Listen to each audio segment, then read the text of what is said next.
അങ്ങനെ പ്രശ്നങ്ങളൊക്കെ പറഞ്ഞ് ഒത്തുതീർപ്പാക്കുന്നതിനായിട്ട് ഒരു രണ്ടാം വട്ട ചർച്ചയ്ക്ക് വിളിച്ചിരിക്കുകയാണ് കേട്ടോ ബാലേന്ദ്രനെ. പക്ഷെ ഇപ്രാവശ്യം ചർച്ച നടക്കുന്നത് ബാലേന്ദ്രൻ്റെ സഹോദരി സുനന്ദയുടെ വീട്ടിൽ വെച്ചാണ് കേട്ടോ. സുനന്ദയുടെ ഹസ്ബൻഡ് ആനന്ദൻ ഒരു പോലീസ് ഓഫീസറാണ് കേട്ടോ. അപ്പോൾ ബാലേന്ദ്രൻ്റെ സൈഡിൽ നിന്ന് സംസാരിക്കാൻ ആനന്ദനെയാണ് കേട്ടോ ഏർപ്പാടാക്കിയിരിക്കുന്നത്. ബാലേന്ദ്രൻ പറഞ്ഞതനുസരിച്ച് രാജീവിനെ ഈ ചർച്ചയിൽ കൂട്ടിയിട്ടില്ല കേട്ടോ. പകരം കമലയുടെ സഹോദരൻ സുഭാഷിനെയാണ് കേട്ടോ ഈ ചർച്ചയിൽ കൂട്ടിയിരിക്കുന്നത്. അങ്ങനെ ചർച്ച തുടങ്ങി. ശിവേട്ടനാണെങ്കിൽ അലീനെ പറഞ്ഞയച്ച് ജീവിതം പഴയ പോലെ തന്നെ മുന്നോട്ട് കൊണ്ടുപോകണം എന്ന സ്ഥിരം പല്ലവി തന്നെയാണ് കേട്ടോ പറയുന്നത്. അങ്ങനെ ചർച്ച തുടങ്ങി.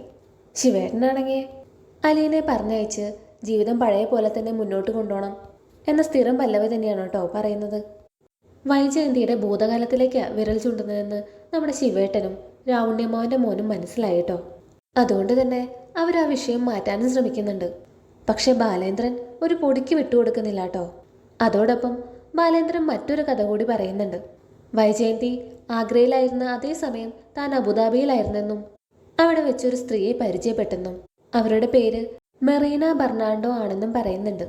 പിന്നീട് അവരുമായി പ്രണയത്തിലായെന്നും ആ ബന്ധത്തിൽ തനിക്കൊരു മകൾ ജനിച്ചെന്നും ആ മകളാണ് അലീനയെന്നുമാണ് കേട്ടോ ബാലേന്ദ്രൻ പറഞ്ഞു വെക്കുന്നത്. അലീന വൈജയന്തിയുടെ മകളാണെന്ന് പറയാതെ തന്നെ അലീനയെ സ്വന്തം മകളായി വീട്ടിൽ നിർത്താൻ വേണ്ടിയിട്ടാണ് കേട്ടോ ഇങ്ങനൊരു കള്ളക്കഥ ബാലേന്ദ്രൻ ശിവന്റെ മുന്നിൽ അവതരിപ്പിക്കുന്നത്. സ്വന്തം മകളാണെന്ന് പറയുമ്പോൾ പിന്നെ ആർക്കും അലീനയെ ആ വീട്ടിൽ നിന്ന് ഇറക്കി വിടാൻ സാധിക്കില്ലല്ലോ. അതുമാത്രമല്ല, വൈജയന്തിയും സ്റ്റാലിനും തമ്മിലുള്ള ബന്ധത്തെക്കുറിച്ച് താൻ അറിഞ്ഞെന്ന് മനസ്സിലാക്കുമ്പോൾ ശിവേട്ടനും രാജീവനും ഇനി തന്നോട് എതിർക്കാൻ വരില്ലെന്ന് ബാലേന്ദ്രൻ ഉറപ്പായിരുന്നു. അങ്ങനെ ബാലേന്ദ്രൻ കരുതിയ പോലെ തന്നെ കാര്യങ്ങളൊക്കെ സംഭവിക്കുകയും ചെയ്തു. വൈജയന്തിയുടെയും സ്റ്റാൻലിയുടെയും പ്രണയബന്ധത്തെക്കുറിച്ച് താൻ അറിഞ്ഞെന്ന് പറഞ്ഞപ്പോൾ തന്നെ ശിവശങ്കര മേനോന് അടിപതറി. ഇനിയൊന്നും പറഞ്ഞ് ബാലേന്ദ്രൻ്റെ അടുത്ത് ജയിച്ചു നിൽക്കാൻ പറ്റില്ലെന്ന് ശിവശങ്കര മേനോന് മനസ്സിലായി. മാത്രമല്ല, ഇത് കൂടുതൽ വിശദീകരിക്കാൻ നിന്ന വൈജയന്തിയുടെ ഭൂതകാലത്തെപ്പറ്റി കൂടെ വന്ന പലരും അറിയും. ആ കൂട്ടത്തിൽ കമലയുടെ സഹോദരൻ സുഭാഷും ഉണ്ട് കേട്ടോ. അങ്ങനെ സുഭാഷ് അറിഞ്ഞ ആ വിവരം കമലയും അറിയും. പിന്നെ പറയണ്ടല്ലോ. അതുകൊണ്ട് തന്നെ ശിവശങ്കര മേനോൻ ബാലേന്ദ്രനോട് കൂടുതലൊന്നും തർക്കിക്കാൻ നിന്നില്ല കേട്ടോ. ബാലേന്ദ്രനാണെങ്കിലും അലീന വൈജയന്തിയുടെ മകളാണെന്ന സത്യമൊന്നും മറ്റാരോടും പറയാൻ നിൽക്കുന്നില്ല. വൈജയന്തിയുടെ ഒരു പഴയ പ്രണയബന്ധത്തെ പറ്റി മാത്രമേ സൂചിപ്പിക്കുന്നുള്ളൂ. അത് ശിവശങ്കര മേനോനുള്ളൊരു താക്കീത് കൂടിയാ. മാത്രമല്ല, തന്നോട് അവർ ചെയ്ത ചതി താൻ തിരിച്ചും ചെയ്തെന്ന് വരുത്തി തീർത്ത് ഒരു കുഞ്ഞു പ്രതികാരം കൂടിയുണ്ട് കേട്ടോ ബാലേന്ദ്രനതിൽ. അങ്ങനെ കൂടുതലൊന്നും തർക്കിക്കാതെ ശിവശങ്കര മേനോനും കൂട്ടരും അവിടെ നിന്ന് ഇറങ്ങുന്നുണ്ട് കേട്ടോ. ഇതൊക്കെ കേട്ട് കഴിയുമ്പോൾ ബാലേന്ദ്രൻ്റെ സഹോദരിയും ഭർത്താവും ബാലേന്ദ്രനോട് ചോദിക്കുന്നുണ്ട്, ഇതൊക്കെ സത്യമാണോ? ബാലേന്ദ്രനും അതൊക്കെ സത്യമാണെന്ന രീതിയിൽ സമ്മതിച്ചു കൊടുക്കുന്നുണ്ട് കേട്ടോ. അലീനയാണെങ്കിൽ വീട്ടിലാകെ ടെൻഷൻ അടിച്ചിട്ടായിരിക്കും ഇരിക്കുന്നുണ്ടാവുക. എന്തായിരിക്കും അവിടെ സംഭവിക്കാൻ പോകുന്നത്? ഇനി അച്ഛനെന്തെങ്കിലും സത്യങ്ങൾ വിളിച്ചു പറയൂ? അങ്ങനത്തെ പേടിയൊക്കെ ഉണ്ട് കേട്ടോ അലീനയ്ക്ക്. അതിനിടയിൽ രേവതിക്കുട്ടിയെ വിളിക്കുന്നുണ്ട് അലീന. രേവതിക്കുട്ടിയോട് ഈ കാര്യങ്ങളെപ്പറ്റിയൊക്കെ പറയുന്നുണ്ട് അലീന. അപ്പോൾ രേവതിക്കുട്ടി പറയുന്നുണ്ട്, ചേച്ചി ഇനി എന്തിനാ പേടിക്കുന്നത്? ചേച്ചി ഏറ്റവും പേടിക്കേണ്ടത് ബാലേന്ദ്രൻ സാറിനെയായിരുന്നു. സാറിപ്പോൾ സത്യങ്ങളൊക്കെ അറിഞ്ഞല്ലോ.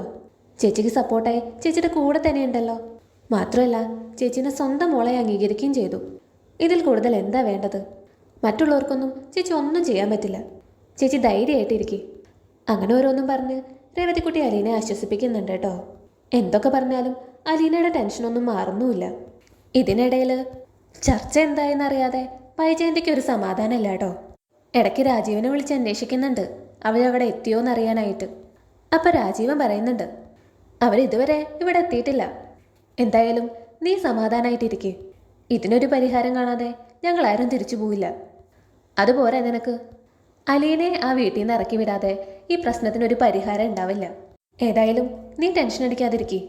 നമ്മൾ ഉദ്ദേശിച്ച പോലെ കാര്യങ്ങളൊക്കെ നടക്കും. അത് കേൾക്കുമ്പോൾ വൈജയന്തിക്ക് ഒരു ആശ്വാസമൊക്കെ കിട്ടുന്നുണ്ട് കേട്ടോ. എന്തായാലും ഈ ചർച്ചയോടുകൂടി അലീനയുടെ ശല്യം ഇല്ലാതാവുന്നത് തന്നെയാണ് കേട്ടോ വൈജയന്തി വിശ്വസിക്കുന്നത്. അപ്പോഴേക്കും ശിവശങ്കര മേനോനും കൂട്ടരും വീട്ടിലേക്ക് എത്തുന്നുണ്ട് കേട്ടോ. വീട്ടിലേക്ക് കയറുന്നതിന് മുമ്പേ ശിവശങ്കര മേനോനാണെങ്കിൽ സുഭാഷിനെ മാറ്റി നിർത്തി സംസാരിക്കുന്നുണ്ട്. അവിടെ വെച്ച് ബാലേന്ദ്രൻ വൈജയന്തിയെക്കുറിച്ച് പറഞ്ഞ കാര്യങ്ങളൊന്നും കമലയെ അറിയിക്കരുതെന്നാണ് കേട്ടോ പറയുന്നത്. പെങ്ങളുടെ സ്വഭാവം നന്നായി അറിയുന്നത് കൊണ്ട് തന്നെ സുഭാഷ് അതിന് സമ്മതിക്കുന്നുമുണ്ട്. അങ്ങനെ അവർ വീട്ടിലേക്ക് കയറുന്നുണ്ട് കേട്ടോ. കമലയാണെങ്കിൽ അവിടെ എന്താ നടന്നതെന്ന് അറിയാനുള്ള ആകാംക്ഷയിലാണ് കേട്ടോ. ഇവർ വന്നു കയറിയതും കമല ഓടി വരുന്നുണ്ട്. എന്തായി ശിവേട്ടാ, നമ്മൾ ഉദ്ദേശിച്ച പോലെ കാര്യങ്ങളൊക്കെ നടന്നോ? ശിവശങ്കരമേനോനാണെങ്കിൽ അതിനൊരു ഉത്തരം കൊടുക്കുന്നില്ല കേട്ടോ. ആളുടെ മുഖഭാവമൊക്കെ കാണുമ്പോൾ രാജീവിന് അത്ര പന്തിയായി തോന്നുന്നില്ല. അപ്പോൾ രാജീവ് മേനോൻ ചോദിക്കുന്നുണ്ട്, എന്തായി ശിവേട്ടാ, കാര്യങ്ങൾ നമ്മൾ വിചാരിച്ച പോലെ ഒന്നും നടന്നില്ലേ? അയാളിപ്പോഴും പഴയ പടി തന്നെയാണോ നിൽക്കുന്നത്? അലീനെ അവിടുന്ന് പറഞ്ഞേക്കില്ലെന്ന് തന്നെയാണോ ഇപ്പോഴും പറയുന്നേ? ഇത് കേൾക്കുമ്പോൾ ശിവശങ്കരമേനോൻ പറയുന്നുണ്ട്, നമ്മൾ വിചാരിച്ച പോലെ ഒന്നല്ലടാ അവിടുത്തെ കാര്യങ്ങൾ. ഇനി ആര് വിചാരിച്ചാലും അലീനെ ആ വീട്ടിൽ നിന്ന് പറഞ്ഞയക്കാൻ പറ്റില്ല. ഇത് കേൾക്കുമ്പോൾ രാജീവ് മേനോന് ദേഷ്യം വരുന്നുണ്ട് കേട്ടോ. അപ്പോൾ പറയുന്നുണ്ട്, പറഞ്ഞയക്കാൻ പറ്റില്ലെന്നോ? സമാധാനപരമായി നീങ്ങാന്ന് വിചാരിച്ചിട്ടാ ചർച്ച വെച്ചത്. അതിലയാൾ വഴങ്ങുന്നില്ലെങ്കിൽ നമുക്ക് പോലീസും കേസുമായിട്ട് പോവാം. ഇത് കേൾക്കുമ്പോൾ സുഭാഷ് പറയുന്നുണ്ട്, ഇനി പോലീസും കേസുമായിട്ട് പോയിട്ടും കാര്യമില്ലെന്നാ തോന്നുന്നേ. കാരണം അലീന അയാളുടെ സ്വന്തം മോളാന്നാ പറയുന്നേ. ഇത് കേട്ടതും കമലയും രാജീവ് മേനോനും ഞെട്ടുന്നുണ്ട് കേട്ടോ. അപ്പം കമല ചോദിക്കുന്നുണ്ട്, എന്ത്, അലീന ബാലേന്ദ്രൻ്റെ സ്വന്തം മോളാണെന്നോ? അതെങ്ങനെ? അപ്പോൾ ശിവശങ്കരമേനോൻ പറയുന്നുണ്ട്, അയാൾ പണ്ട് അബുദാബിയിലൊക്കെ ആയിരുന്നില്ലേ, ആ സമയത്ത് അയാൾക്കൊരു പ്രണയം ഉണ്ടായിരുന്നു അത്രേ. ആ ബന്ധത്തിലുണ്ടായ മോളാണ് അലീന എന്നാണ് അയാൾ പറയുന്നത്. ഇത് കേൾക്കുമ്പോൾ രാജീവ് മേനോൻ പറയുന്നുണ്ട് കേട്ടോ, അപ്പോൾ അയാൾ നമ്മുടെ പെങ്ങളെ ചതിക്കുകയായിരുന്നോ? ഇതങ്ങനെ വിട്ടുകളയാൻ പറ്റില്ല ശിവേട്ടാ. നമ്മളെക്കുറിച്ച് അവൻ എന്താ വിചാരിച്ചു വെച്ചിരിക്കുന്നത്? അവൻ എന്ത് തോന്നിയാസം വേണമെങ്കിൽ ആവാന്നോ? ഇതിനി എങ്ങനെയാണ് കൈകാര്യം ചെയ്യേണ്ടതെന്ന് എനിക്കറിയാം. ഇത് കേൾക്കുമ്പോൾ ശിവശങ്കരമേനോൻ പറയുന്നുണ്ട് കേട്ടോ, രാജീവ നീ ഒന്ന് അടങ്ങ്, നമ്മൾ വിചാരിക്കുന്ന പോലെയല്ല കാര്യങ്ങളൊന്നും. നീ ഇങ്ങ് വന്നേ, എനിക്ക് കുറച്ച് കാര്യങ്ങൾ പറയാനുണ്ട്. അങ്ങനെ പറഞ്ഞ് രാജീവിനെ മാറ്റി നിർത്തി സംസാരിക്കുന്നുണ്ട് കേട്ടോ ശിവശങ്കരമേനോൻ. രാജീവ, നമുക്കിനി ബാലേന്ദ്രനോട് തർക്കിക്കാനും പറ്റില്ല, അലീനെ ആ വീട്ടിൽ നിന്ന് ഇറക്കി വിടാനും പറ്റില്ല. ഇത് കേൾക്കുമ്പോൾ രാജീവൻ ചോദിക്കുന്നുണ്ട്, അതെന്താ? അയാളുടെ ഭാഗത്തല്ലേ തെറ്റ്? അപ്പോൾ ശിവേട്ടൻ പറയുന്നുണ്ട്, അയാൾക്കിപ്പോൾ എല്ലാം അറിയാം, വൈജയന്തിയുടെ ആഗ്രഹകഥകൾ ഉൾപ്പെടെ എല്ലാം. അയാൾ ഇന്ന് അതെൻ്റെ മുഖത്ത് നോക്കി പറഞ്ഞു. വൈജയ്ക്ക് പണ്ട് സ്റ്റാൻലി എന്നൊരാളുമായിട്ട് ബന്ധമുണ്ടായിരുന്നില്ലേന്ന്. ഞാനാകെ ഞെട്ടിത്തെറിച്ചു പോയി. അയാളിത് എവിടെ നിന്ന് അറിഞ്ഞു എന്നൊന്നും അറിയില്ല, പക്ഷേ അയാൾക്കെല്ലാം അറിയാം. ഇനി നമ്മൾ എന്ത് പറഞ്ഞ അയാളോട് തർക്കിക്കും? അയാൾ ചെയ്ത ചതി നമ്മൾ പണ്ട് അയാളോടും ചെയ്തതല്ലേ, അതുകൊണ്ട് തന്നെ അയാൾക്ക് ഇത്ര ധൈര്യവും. ഇതൊക്കെ വൈജയന്തിയോട് പറയാൻ പറ്റുമോ? അറിഞ്ഞാൽ ആ നിമിഷം അവൾ ആത്മഹത്യ ചെയ്യും.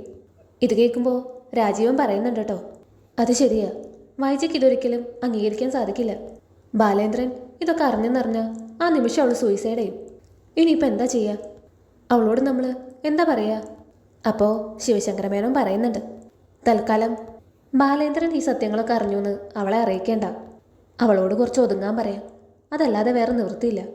നമ്മൾ ഇനിയും ഇതിലിടപെട്ട പല സത്യങ്ങൾ അവൾ അറിയും. അതുകൊണ്ട് നമുക്ക് എത്രയും വേഗം തിരിച്ചു പോവാം. ആരും സപ്പോർട്ടിനില്ലെന്ന് കാണുമ്പോൾ അവൾ തനിയെ ഒതുങ്ങിക്കോളും. അതല്ലാതെ ഇനി ഇതിനൊരു പരിഹാരമില്ല. അപ്പോൾ രാജീവ് മേനോൻ പറയുന്നുണ്ട്, എനിക്കും അങ്ങനെ തന്നെയാണ് തോന്നുന്നത്. നമ്മളുള്ളതാ അവളുടെ ധൈര്യം. നമ്മൾ പോയെന്നറിയുമ്പോൾ അവൾ തനിയെ ഒതുങ്ങിക്കോളും. ആ സമയം വൈജയന്തിയുടെ കോള് വരുന്നുണ്ട് കേട്ടോ.